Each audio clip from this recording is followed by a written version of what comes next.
입추가 윤달을 안고 성큼 다가온 이 아침에 우리 윤동주 시인의 시를 어느 분이 보내와서 제가 여러분에게 소개해 드리려고 합니다. 내 인생의 가을이 오면, 내 인생의 가을이 오면 나는 나에게 물어볼 이야기들이 있습니다. 내 인생의 가을이 오면 나는 나에게 사람들을 사랑했느냐고 물을 것입니다. 그때 가벼운 마음으로 말할 수 있도록 나는 지금부터 많은 사람을 사랑하겠습니다. 내 인생의 가을이 오면 나는 나에게 열심히 살았냐고 물을 것입니다. 그때 자신있게 말할 수 있도록 나는 지금 맞이하고 있는 하루하루를 최선을 다하여 살겠습니다. 내 인생의 가을이 오면 나는 나에게 사람에게 상처를 준 일이 없었냐고 물을 것입니다. 그때 자신있게 말할 수 있도록 사람들에게 상처 주는 말과 행동을 말아야 하겠습니다. 내 인생의 가을이 오면 나는 나에게 삶이 아름다웠냐고 물을 것입니다. 그때 기쁘게 대답할 수 있도록 내 삶의 날들을 기쁨으로 아름답게 가꾸어 나가겠습니다. 내 인생의 가을이 오면 나는 나에게 어떤 열매를 얼마만큼 맺었냐고 물을 것입니다. 그때 나는 자랑스럽게 대답하기 위해 오늘 내 마음에 좋은 생각의 씨를 뿌려 좋은 말과 좋은 행동의 열매를 부지런히 키워 나가겠습니다. 내 인생의 가을이 오면 후회 없는 삶을 위하여. 그는 만주 명동천에서 태어났습니다. 일본 유학 후 도시사 대학 재학 중에 1943년 항일운동을 했다고 하는 그런 혐의로 일본 경찰에 체포되어서 후쿠오카 형무소에서 3년여 투옥생활하다가 100여 편의 시를 씁니다. 그리고 27세에 감옥에서 죽음을 맞이하게 됩니다. 그는 이 땅에 살았지만 항상 하나님의 세계를 하늘을 우러보며 살았습니다. 이 마이크를 조금 줄여주셨으면 좋겠어요. 너무 하울링이 나네요. 예, 괜찮습니까? 네. 저는 얼마 전 그 중국의 선교지에 갔다가 그 윤동주 씨의 생가가 바로 옆이다 그래서 방문한 적이 있고, 그가 공부했던 곳, 그가 신앙을 키웠던 그곳을 방문한 적이 있습니다. 그의 시집 한 권을 거기에서 제가 사왔는데, 하늘과 바람과 별과 시라고 하는 시집인데, 거기 서시에 보면 여러분 잘 알 거예요. 죽는 날까지 하늘을 우러러 한 점 부끄러움 없기를, 잎새에 이는 바람에도 나는 괴로워했다. 별을 노래하는 마음으로 모든 죽어가는 것을 사랑해야지. 그리고 나한테 주어진 길을 걸어가야겠다. 오늘 밤에도 별이 바람에 스쳐온다. 참 이 시는 이 땅의 괴로운 환경과 여건, 또 조국의 운명 속에 하늘을 바라보며 주님을 바라보며 그래도 나에게 주어진 그 길을 가겠다는 각오의 서십니다. 우리가 하늘과 땅의 세계라고 하는 제목으로 오늘 두 번째 말씀을 증거하려고 합니다. 분명 우리는 하늘에, 이 땅에 살고 있어요. 땅의 세계에 살고 있지만 하나님 나라 하늘의 세계의 시민으로 살아갑니다. 우리는 이 땅에 살면서도 하나님의 나라 하늘의 세계를 이 땅에 실현하며 맛보며 살아가고 있는 것입니다. 여러분, 하늘의 세계에 대해서는 이미 벼라산상에서 모세와 엘리야와 또 예수님처럼 해같이 빛나고 또 그 옷들이 휘어진 하늘의 세계를 잠깐 보여주지 않았습니까? 그런데 그 땅으로 내려와서 보면 귀신 들려 고통당하는 그러한 자녀들을 대하게 되고, 이 땅이 귀신의 세계로 지금 정복되어지고 있다고 하는 것을 또한 동일하게 보여주고 있지 않습니까? 여러분, 우리가 이 귀신의 영향력 속에 살아갑니다. 악한 불신의 세계 속에 살아갑니다. 그래서 우리가 이런 불신의 세계 속에서 어떻게 하나님 나라의 하나님의 세계를 맛보며 살아갈 수 있는가? 이 악한 영들을 물리치고 악한 영들의 지배를 거스리고 우리가 어떻게 이 땅에 살면서도 땅의 세계에서 하늘의 세계를 맛볼 수 있나? 우리 주님은 이미도 말씀했습니다. 믿음이 겨자씨 하나만큼만 있어도 이 산을 명하여 저 바다로 옮기라 해도 옮길 것이다. 주님이 그렇게 말합니다. 다시 말하면 믿음으로 말미암아, 믿음의 진정성이죠. 하나님의 씨죠.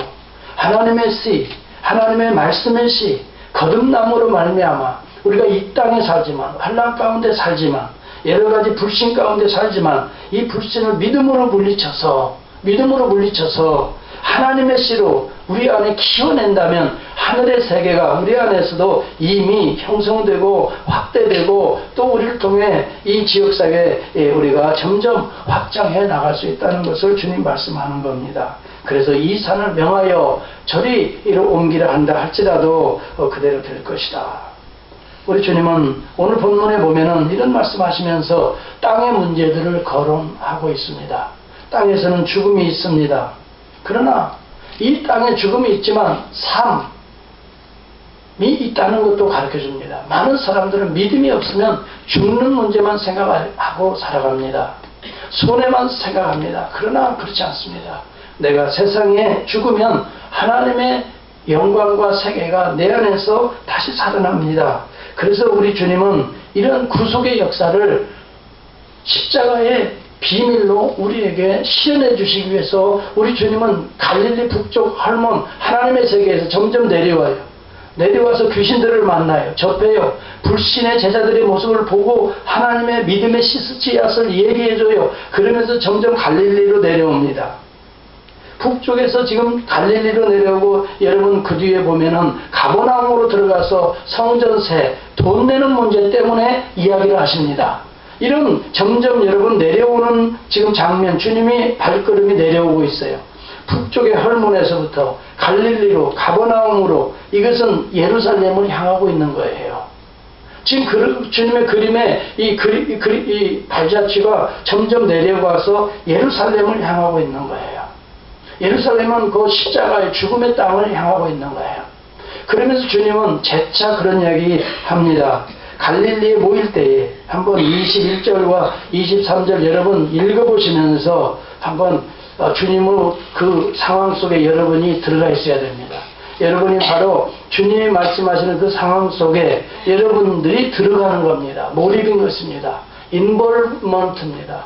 여러분이 거기에 개입하는 겁니다. 자신을 대입시키는 겁니다. 그래서 나의 모습을 보는 겁니다. 그리고 나에 대한 주님의 평가를 듣는 것입니다. 그리고 내가 어떤 모습으로 다시 살아나야 될 것인가를 생각하는 것이 설교요. 오늘 저와 여러분 이 시간인 것입니다. 한번 다시 21절과 22절 봅니다. 22절과 23절입니다. 시작. 갈릴리에 모일 때에 예수께서 제자들에게 이르시되 인자가 장차 사람들의 손에 넘기워 죽임을 당하고 제3일에 살아나리라 하시니 제자들이 심히 근심하더라.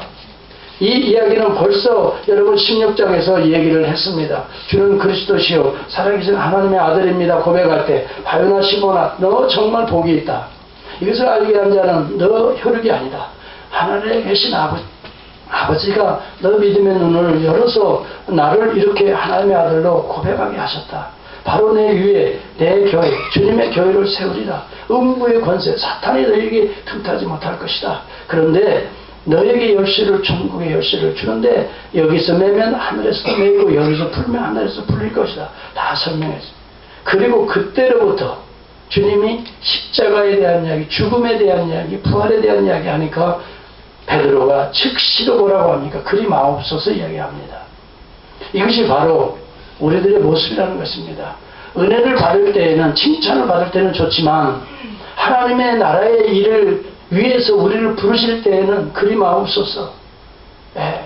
죽는다는 생각만 합니다. 여러분 우리 믿음의 눈이 죽음에만 보면 십자가에만 있으면 안 됩니다. 십자가는 부활의 전초전인 것입니다. 진정한 부활은 십자가에서 예수 그리스도의 이름으로 싸우는 자에게 주어지는 전리품이 부활인 것입니다. 그런데 많은 사람들이 싸우지 않고 승리하려고 합니다. 내 자신이 육체의 종용을 내가 십자가 안에서 못 박지 않고 새로운 영적인 사람이 되기를 바란다면 이것은 여러분 우리가 잘못된 신앙생활인 것입니다. 내 세속적인 것들을 못 박지 않고 하늘의 것을 취하겠다고 하면 이것 또한 하나님 앞에 부끄러운 일입니다. 그래서 주님이 말합니다. 사탄은 내 등 뒤로 물러가라 그랬습니다. 믿음이 약해질 때에 사탄의 지배를 받는 것입니다. 너는 하나님의 일을 생각지 않냐고 사람의 일을 생각하는도다. 여러분, 왜 죽음에 대해서 두려워합니까? 왜 오늘 본문에도 심히 근심합니까? 여러분, 그것을 생각해봐요. 주님이 이미 16장에서도 한번 얘기하고 오늘 재차 얘기하는 것입니다. 칼빈은 이렇게 해석했습니다. 이때 예수께서는 제자들의 믿음이 갑작스럽게 무너지지 않게 하기 위해서 자주 경고의 말씀을 하셨다라고 합니다. 갑작스럽게 충격을 받지 않기 위해서 이야기하시고 또 이야기하시고 또 이야기하시고, 그래서 주님의 십자가를 대비케 하기 위한 것이라는, 믿음으로 대비케 하기 위해서 또 십자가 이후에 부활의 새 생명의 모습을 준비하기 위해서. 그러나 여러분, 믿음이 약해졌던 제자들은 죽는 것만 생각합니다. 자신이 이제 예수 믿고 따라왔는데 예수님이 죽어버리고 자신의 인생에 아무 것이 없을 것이라고 하는 이 절망적인 상태에만 포커싱을 합니다. 자기도 주님 안에서 뭔가 영광을 얻어야 되는데 주님 따라온 소망이 없어지는 것만 손해만을 생각합니다. 여러분, 십자가만을 보면은 우리는 손해입니다. 죽음입니다. 희생입니다. 헌신입니다. 아닙니다. 그 과정을 통과한 자에게는 새 생명, 새로운 은혜, 천국의 것을 비밀스럽게 받을 수 있는 것입니다. 여러분, 그러나 지금 제자들이 왜 심히 근심하더라 그럽니까? 2번, 3번 이야기하는데도 왜 근심하고 있습니까? 여기 본문에 보면은 제자들이 심히 근심하더라. 그냥 염려하는 게 아니에요. 심히 근심합니다. 이것을 우리는 분명히 알아야 돼요. 자기 애입니다. 자기 사랑입니다. 자기를 사랑하는 자는 죽음을 두려워합니다. 그래서 죽는 순간 자기의 모든 것을 잃어버리기 때문에 두려워하는 것입니다. 죽음을 두려워하지 않고 이길 수 있는 것은 자기 애로부터 속히 벗어나는 일입니다. 여러분, 이 세상에 많은 사람들이 자기 애로 살아갑니다. 자기의 만족으로 살아가고 자기의 자존심으로 살아갑니다. 그러니까 그것이 사라질 때 제일 두려운 것입니다. 근심이 오는 것입니다. 여러분, 마가복음에 보면은 9장에 보면 동일한 사건이 나옵니다. 우리 주님이 제자들에게 가버나움 베드로의 집에 들어가서 질문합니다. 너희들이 지금까지 갈릴리에서 내려오면서 무슨 토론을 하고 무슨 얘기를 했느냐? 그랬을 때 제자들이 잠잠하니까 성경은 이렇게 기록합니다. 저희가 잠잠하니 이는 노중에서 서로 누가 그냐 하고 쟁론하였습니다. 자기애입니다. 주님은 지금 십자가에서 죽을 것 이야기하고 다시 살 것을, 이 구속의 비밀, 사실 이것을 위해 주님이 오셨잖아요. 예수 그리스도 하면 죽고 사는 겁니다. 기독교 신앙, 교회, 믿음 하면 죽고 사는 것입니다. 이것이 복음의 핵심입니다. 이것도, 이 의미도 우리의 삶에서 이해되지 않는다면 우리는 거짓된 위선적인 신앙 속에 살아가기가 쉽습니다. 이것이 우리 안에서 실현되지 않는다면 우리는 위선적인 형식적인 그리스도인, 다시 말하면 여러분, 이것을 나미널 크리스천이라고 말합니다. 오늘 그런 사람들이 미국에 많다고 이 신학자들이 이야기합니다. 나미널 크리스천이 뭡니까? 이름만, 명목적 크리스천입니다. 이름만 있는 그리스도인이라 이겁니다. 왜 근심합니까? 자기 애입니다. 자기 사랑, 자기 위치, 자존심입니다. 이것 때문에 하나님의 일을 그르치게 구속의 사역들이 이루어지지 않는 것입니다. 이것에 여러분이 묶여 있으면 여러분 구속이 여러분 속에 일어날 수가 없는 것입니다. 그래서 우리 주님이 그런 얘기합니다. 누구든지 나를 따라오려거든, 누구든지 나를 따라오려거든 자기를 뭐라고 그랬습니까? 부인하라고 그런 겁니다. 자기 부인이 안 된 자에게는 십자가에 갈 수가 없는 겁니다. 자기를 붙들고 있는 자, 자기 명예를 붙들고 자기 돈을 붙들고 있는 자, 세상적으로 자아를 깨지 못하는 자는 십자가가 도달할 수가 없는 겁니다. 십자가는 자기 희생입니다. 헌신입니다. 어떻게 자기 안에 묶여있는 자가, 자기로부터 자유할 수 없는 자가 남을 위해서 희생하고 헌신할 수 있습니까? 그래서 우리 주님이 이미도 제자들에게 말씀하신 내용입니다.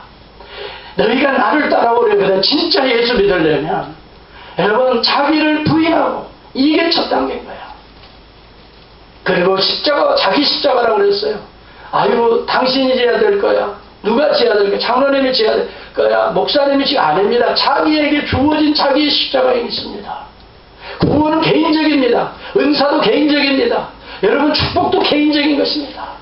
자기 십자가를 지고 주를 따르는 자들에게 새로운 생명의 부활의 능력과 승천의 영광이, 다시 말하면 모세와 엘리야의 그 영광이 그들에게 주어지는 것입니다. 그들은 이 땅의 삶에, 땅에서 철저하게 하늘의 세계를 맛보며 살았던 자가 모세입니다. 엘리야입니다. 그들이 예수님의 영광 가운데 있지 않습니까? 보여주지 않았습니까? 변화산상에서 바로 조금 전에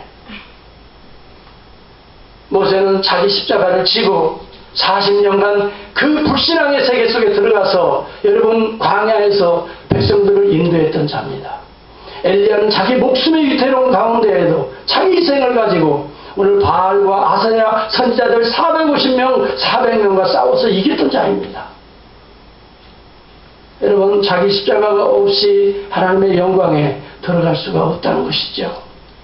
그런데 오늘 우리는 영광, 누가 크냐 여기에 집착하고 있는 거예요. 누가 오르냐 거기에 집착하는 거예요. 내가 더 높다, 내가 더 맞다 거기에 집착하는 거예요. 자기 희생이 없이, 자기 십자가가 없이. 우리 주님의 구속은 무엇입니까? 네 잘못을 내가 감당하겠다는 것이 구속 아닙니까? 그런데 오늘 우리의 삶에서는 내가 옳다는 거 아닙니까? 그렇지 않습니까? 당신의 허물과 당신의 약점을 내가 좀 담당해서 하나님 앞에 지고 가겠다는 것이 구속의 의미 아닙니까? 십자가가 없기 때문에 가정이 어려운 것입니다. 교회가 어려운 것입니다. 이 사회가 어려운 것입니다. 십자가의 말은 잘합니다. 찬송은 잘합니다. 정령 십자가의 구속이 없기 때문에, 대속의 은혜가 없기 때문에 이 사회는 오늘 계속 총뿌리를 겪고 있는 것입니다. 여러분, 이스라엘과 팔레스타인만 싸우는 거 아닙니다.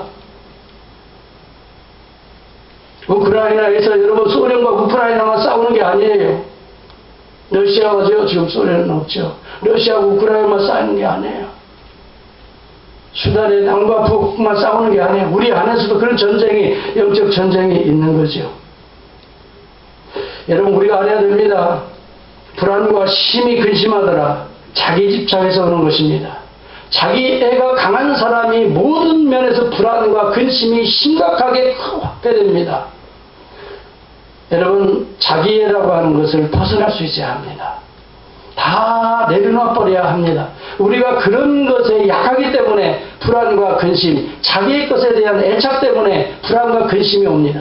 여러분, 이 모든 것을 십자가 안으로 다 가져올 수 있기를 주의 이름으로 축복합니다. 여러분, 나는 죽었다 해야 주님이 그 안에 사는 것입니다. 걱정과 근심과 염려가 사라지게 되는 것입니다. 그러나 내가 그 문제를 풀으려고 하고 내가 뭔가 어떤 주체가 되려고 하니까 불안하고 근심하는 것입니다. 왜? 자기 자신은 자기 자신이 약하다는 것 또한 알게 됩니다. 나는 무능한 것이다. 사실은 다른 사람에게는 속이며 살지만 스스로는 알게 됩니다. 내 자신이 선한 양심으로 깨우칩니다. 아, 나는 아는 것 같은데 아는 게 없구나. 나는 능력이 있는 것 같은데 능력이 없구나. 나는 가진 것 같은데 사실 가진 게 없구나. 하나님이 은혜를 주시지 아니하면 오늘 나는 살아갈 수 없는 존재라는 것을 우리는 깨달으면 깨달을수록 하나님의 은혜와 능력과 지혜로 충만하게 되는 것입니다. 새로운 모습으로 태어날 수 있는 여러분이 될 수 있기를 바랍니다. 그러나 제자들은 오늘 왜 심히 근심합니까? 죽는 것만 생각합니다. 사는 것을 기대하지 못해. 예수가 살아야 되는데 자기들이 죽게 되겠다는 거예요. 자기들의 명예가 떨어지게 되겠다는 거예요. 여기에 집착합니다. 오늘 그러기 때문에 근심과 걱정이 많이 확대되는 거예요, 내 안에서. 여러분, 얼마 전에 명량이라는 영화를 보러 가자고 해서 제가 같이 보고 왔는데, 명량의 영화를 보면 제가 보니까 이 영화의 구성적인 면에 이것을 꼭 이 수준이 너무 낮더라고요. 모르겠어요, 내가 보면. 이런 정도 가지고 어떻게 지금 1,500만, 2,000만이 모이는지 못할 정도로 그냥 단순히 싸우는 거 전부 다 그 일본 사람하고 싸우니까 통쾌해서 이렇게 많이들 보는지는 모르겠지만 하여튼 간에 구성면이나 모든 걸 보면은 너무 수준이 낮다. 그런데도 인기가 있는 이유가 있어요. 왜요? 그 이순신의 리더십 때문에 그런 거 아니에요. 오늘 이런 리더를 갈구하고 있다는 반증 아니겠어요? 여러분, 12척의 백을 가지고 어떻게 300여 척, 새까맣게 몰려오더니 영화 보들, 아니 그 영화가 아니더라도 실제잖아요. 여러분 12척 가지고, 그래서 그 장수들도 싸우면 안 된다고 전부 다 도망가고 있잖아요. 그런데 이순신 장군의 배만 닻을 내리라 해서 여기서 죽겠다는 거 아니에요. 그런데 죽었습니까? 죽겠다고 하면 살고, 살겠다고 도망가면 죽지 않습니까? 그래서 여러분 5척인가 처음에 계속 집중적으로 이순신의 배를 공격하는데 끝까지 저항해서 계속해서 싸우니까 나중에는 물러났던 장수들이 다시 끌고 올라오면서, 그것도 그렇지 뭐 10척 가지고 어떻게 싸우겠나. 그런데 나중에 회오리바람이 이렇게 하면서, 그러니까 나중에 그 아들이 물어보잖아요. 아버님 어떻게 해서 이 전쟁에 이길 수 있었습니까? 그랬더니 거기서 이순신 씨께서 말씀하시기를 뭐라고 말하죠? 예? 예, 천은이었느니라 그래요. 천은. 그래서 제가 잘못 들었나 하고 영어 번역 자막을 딱 보니까 Grace of God. 번역을 너무 잘해놨어. 누가 번역했는지 한번 좀 그 양반 칭찬 좀 해주고 싶어. 나는 Grace of Heaven으로 한 줄 알았어요. 그 당시 하늘신이 도와줘. 물론 우리 조상들이 그런 천신을 숭배해왔어요. 이 어디예요? 그 중국에서부터 천신 숭배가 있었잖아요. 그거하고 하늘신 하나님하고는 좀 다르죠. 개념은 다르지만 여하튼 그런 개념으로 했는지 모르지만 번역은 너무 잘해놨어요. 그래서 하나님의 은혜가, 여러분 십자가 지는 자에게 은혜가 임하는 것을 믿으시기를 바랍니다. 여러분 도망가는 자에게 무슨 은혜가 임하겠어요? 선조 왕도 해전에서는 불가하니 나중에 육군과 합하라 그런 명령을 내리잖아요. 권율도 그렇고 다. 그런데 이순신만 지금 여기서 막지 못하면 즉시로 군산과 인천을 통해서 바로 배로 어디로? 우리의 왕궁에 들어가게 됩니다. 그래서 그 선조에게 뭐예요? 그 뭐 파발을 띄워가지고, 나에게는, 신에게는 아직도 12척이 있으니 다른 사람은 12척 밖에, 그러나 나에게는, 신에게는 그래도 12척이 있고 그래도 신이 아직 죽지 않고 있으니 죽음을 무릅쓰고 전쟁에 나갑니다. 그래서 마침내 승리하잖아요. 그리고 그는 말합니다. 죽고자 하면 살고 살고자 하면 죽느니라. 이게 성경에서 나온 이야기예요. 성경에서 나온. 그렇잖아요. 목숨을 사랑하는 자, 자기를 사랑하는 자는 결국 자기 것이 때문에 죽는 거예요. 그러나 자기를 죽이는 자는 어떻게 해요? 산다 그랬어요. 당신도 살고 나도 사는 거예요. 이러한 십자가의 구속의 의미, 대속의 의미가 여러분 가정에서부터 우리 교회 안에, 이 사회 안에, 여러분이 거하는 곳에 이런 십자가의 대속의 역사가 있기를 주의 이름으로 축복합니다. 그러면 그 사회는 여러분 때문에 삽니다. 집안에도 보면 다 내 탓이라고 하면 그 가정은 계속 갈등입니다.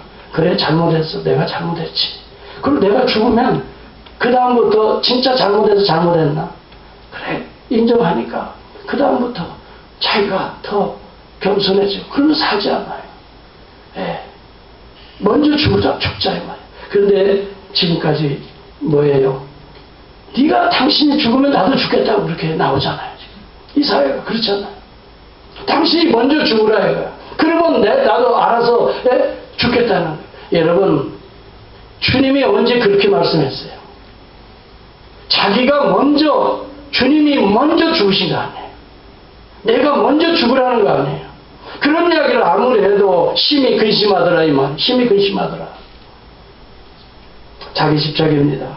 이것을 벗어날수록 우리는 하나님의 역사가 시작되는 거예요. 성경은 자기에 집착한 사람은 망하고 자기로부터 벗어난 사람들이 승리한 스토리들이 성경의 모든 내용입니다. 아담과 하와는 자기에 집착했습니다. 그렇지요? 보암직도 하고 먹음직도 하고 자기의 인기가 올라감직도 하고 뭔가 여러분 그래서 자기에 집착하니까 하나님을 등지게 되는 것입니다. 이것을 범죄라고 하는 것입니다. 그래서 그 아름다운 에덴 동산을 쫓겨나게 되는 것입니다. 자기에 집착하면 반드시 하나님의 말씀에 등지게 됩니다. 그리고 쫓겨나게 되고 아름다움을 잃게 됩니다. 가인은 자기에 집착합니다. 자기의 재물, 자기가 예배드리는 것, 자기의 노래가 다 먼저 받아져야 되는데 여러분 동생 것이 더 하나님 앞에 들어가는 것을 보고 시기 질투로 동생을 죽이게 됩니다. 여러분 자기의 집착하면 사람을 살인합니다. 여러분 육신적으로 살인하지 않는다 하더라도 마음으로 살인하고 영적으로 살인하는 일이 생기는 것입니다. 그런데 이 자기애를 벗어나야 됩니다. 내가 죽으면 상대방을 살리는 역사가 일어납니다. 이것이 예수 그리스도의 복음이라 이 말이에요. 복음을 믿을 수 있기를 바랍니다. 복음의 사람이 되어야 하는 것입니다. 오늘 예수 믿고 우리 주 예수 그리스도를 믿고 주를 따르는 이 교회는 바로 복음적인 교회가 되어야 되는 것입니다. 오늘 많은 사람들이 교회에 옵니다. 전부 다 주 예수의 이름으로 자기 애를 만족시키겠다고 옵니다. 이 교회는 복음적인 교회가 될 수가 없다는 것입니다. 주님의 말씀에 의하면 여러분 우리는 적어도 복음적 교회는 될 수 없습니다. 종교적 행위는 있습니다. 그래서 우리의 영적인 카타르시스도 있습니다. 좀 은혜 받고 좀 눈물도 나옵니다. 그러나 복음적 적어도 하나님이 인정하는 복음적 교회는 될 수 없다는 것이 거기에는 하나님의 능력과 지혜와 역사가 일어나지 않는다는 것입니다. 오늘 조엘 오스틴의 교회가 바로 그런 교회가 될 수밖에 없습니다. 사랑하는 성도 여러분, 오늘 우리는 죽자고 설교해야 합니다. 날마다 십자가 앞에 보혈을 맛보자고 설교해야 합니다. 보혈의 은혜는 죽는 자에게 흐르는 것입니다. 예수와 함께 죽어야 예수와 함께 사는 것입니다. 그러나 이 사람들 보니 근심하더라. 심히 근심하더라. 여러분 아브라함은 자기 애로부터 벗어났습니다. 하나님의 말씀으로 자기 애를 벗어나기를 바랍니다. 너희 친척 아비후의 집을 떠나라 그랬을 때에 자기가 사랑하는 모든 것을 버려두고 그는 떠나야 합니다. 자기 애를 벗어납니다. 말씀으로 벗어납니다. 그는 가나안의 주인공이 됩니다. 복의 근원이 되지 않습니까? 여러분 모세는 자기의 민족애를 가지고 사람을 죽였습니다. 쫓겨납니다. 그러나 하나님의 음성을 듣고 다시 애굽으로 들어갑니다. 자기 십자가입니다. 나는 말도 못하고 나는 아무런 능력도 없고 그러나 하나님이 함께 하신다고 하고 믿고 나아가 십자가를 지고 애굽에 들어갈 때 하나님의 능력과 역사가 일어납니다. 홍해가 갈라집니다. 하늘에서 만나가 내립니다. 여러분 반석에서 샘이 터집니다. 이것이 스토리가 무슨 스토리입니까? 십자가를 지고 나가면 하나님이 역사하신다는 스토리 아니면 무엇입니까? 사랑하는 성도 여러분, 구원자는 아무나 되는 것이 아닙니다. 여러분 혼자 구원받기 위해서 이 땅에 신앙생활을 합니까? 아니면 여러분이 타인을 구원하기 위해서 여러분 신앙생활을 합니까? 구원자는 십자가 없이는 구원이 없습니다. 예수 그리스도의 복음이 여러분 가운데 분명하고 선명하게 여러분 가운데 살아나 있기를 주의 이름으로 축원합니다. 오늘 진짜로 많은 교회들이, 목회자들이, 직분자들이 십자가가 없습니다. 그것이 문제라는 것입니다. 오늘 자기가 죽으려고 하지 않습니다. 다 먼저 다른 사람을 죽이려고 합니다. 그러니 교회는 교회답지가 못합니다. 하나님의 성령이 떠나게 되는 것입니다. 인간들의 집단이요, 인간들의 모임이 되는 것입니다.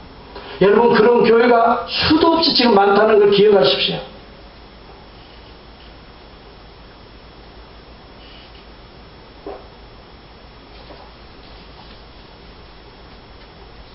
저는 총회 서기를 보면서 최근에 참 많은 것을 내 나름대로 도전받고 있습니다. 교회들마다 많은 문제거리들이 제 손에 들어오게 됩니다. 이메일로 들어오게 됩니다. 서로가 옳다고 들어오게 됩니다. 그래서 어떤 과정들이 쭉 설명이 되어집니다. 이런 걸 보면서 오늘날 교회들이 십자가가 없어요. 십자가가 간단하게 풀어질 것 같은데도 풀 수가 없어요. 서로 양보를 안 합니다. 죽으면 사는데 양보를 안 합니다. 끝까지 어디로 갑니까? 법정까지 갑니다. 그래서 하나님께서 부끄럽게 법정을 통해서 결론을 내리게 합니다.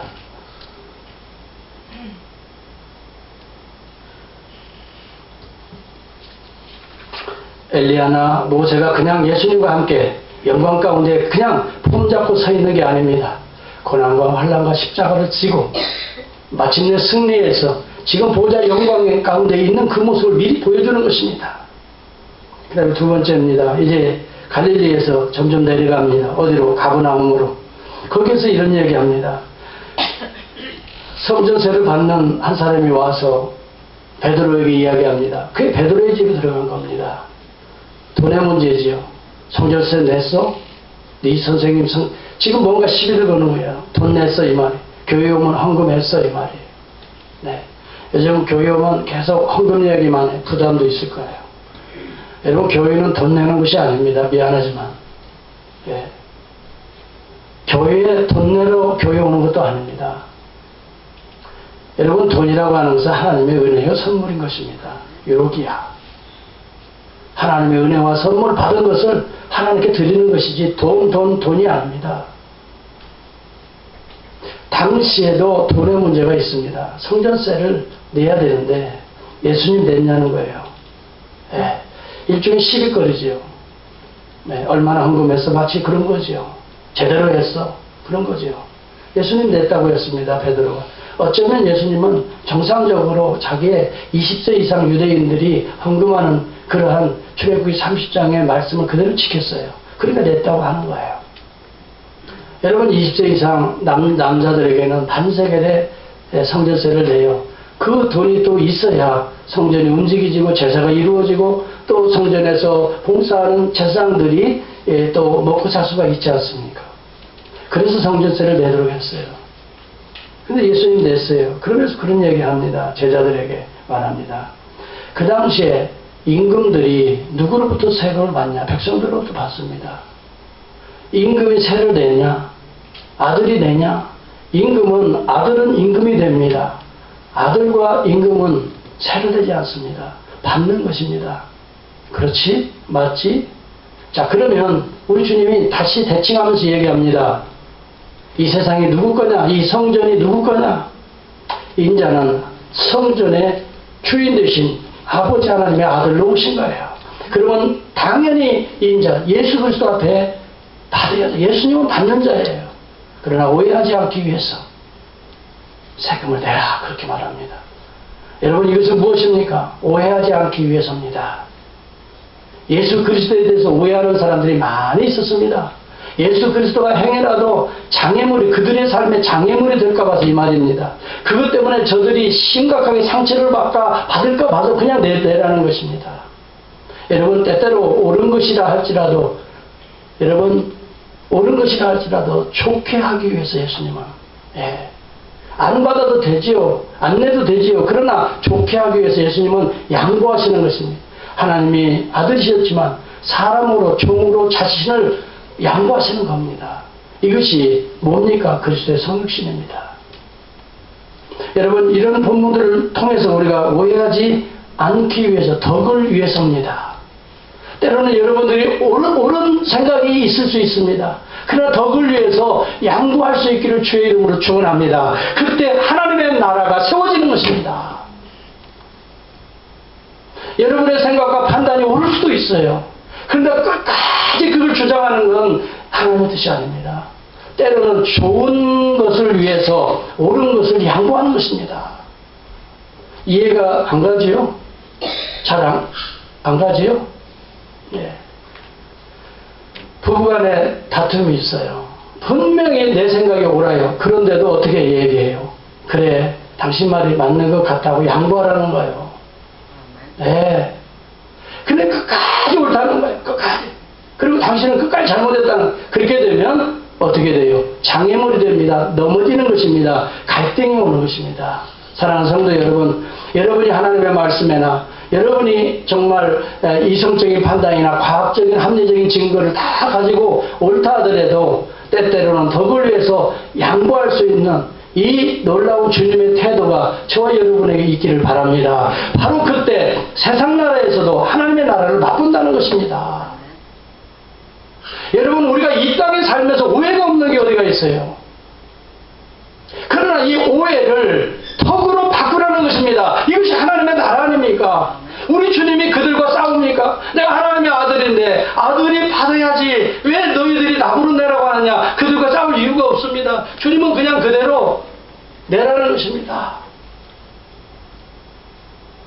오늘 이런 자세만 있다면 여러분의 가정이 하나님의 나라로 하나님의 세계로 정복될 줄을 저는 믿습니다.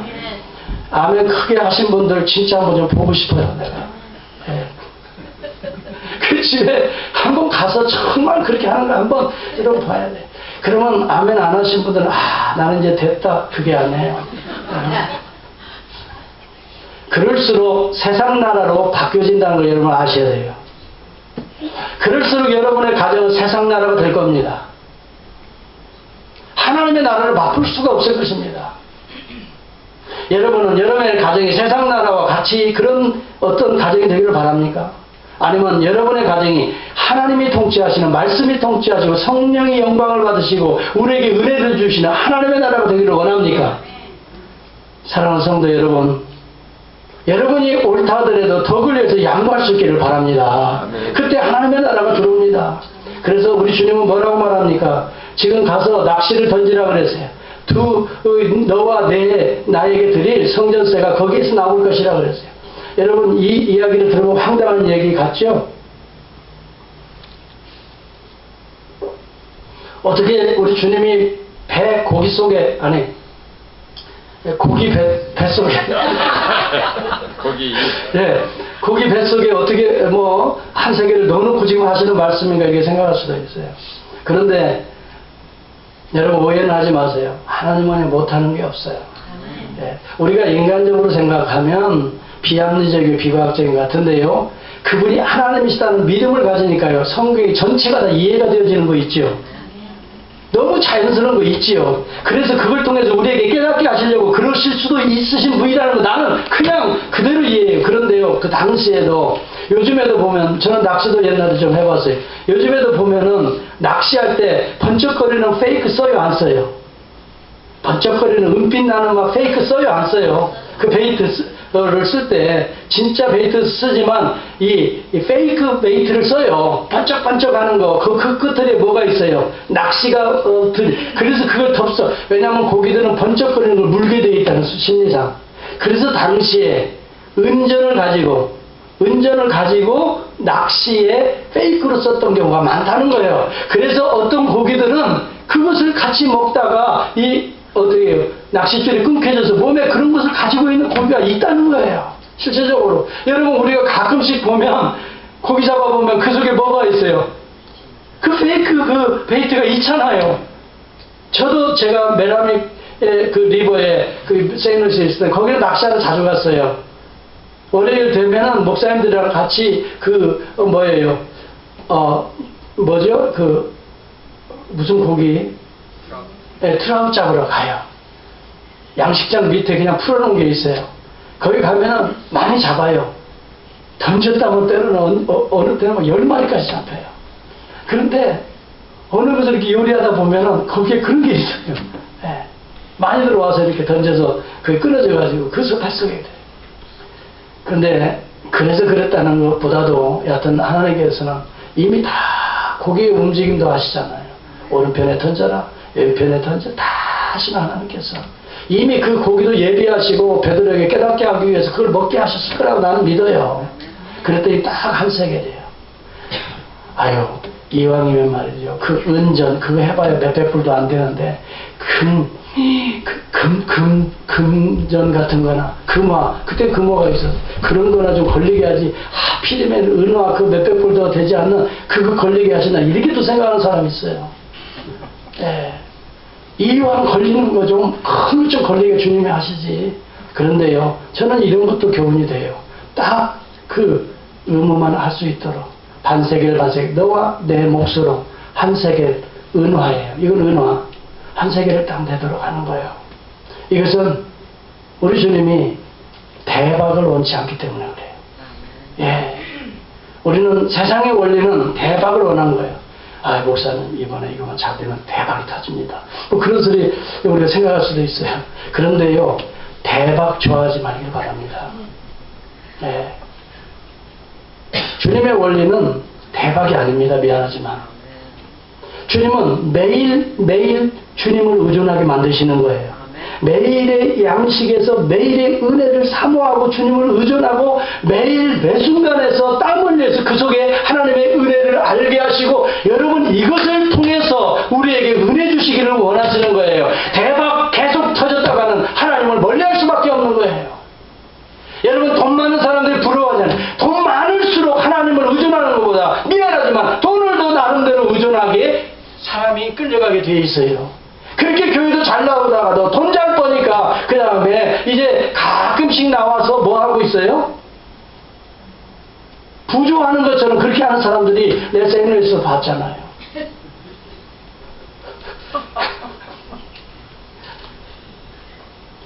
1,700만 불. 내가 얘기 드렸잖아요. 왜 이렇게 웃어요? 내가 지금 거짓말하는 게 아니에요. 가끔씩 나와요. 목사님 나 어디 갔다 온지 알아요? 내가 어떻게 알아요? 신도 아닌데. 이번에 클린턴 만나고 왔어? 반말투로 목사한테 그래요. 그러면 사진 보여주고. 그래서 헌금하면 그때 한 2, 3천 불 해요. 왜냐면 돈이 많으니까. 그러고 가요. 식당에서 만났어요. 아유 목사님 내가 밥값 내드려야지. 그리고 500불을 싹 넣어줘요. 아 그때 500불은 큰 돈이에요. 근데 저한테도 부조하고 하나님께도 부조하는 거예요.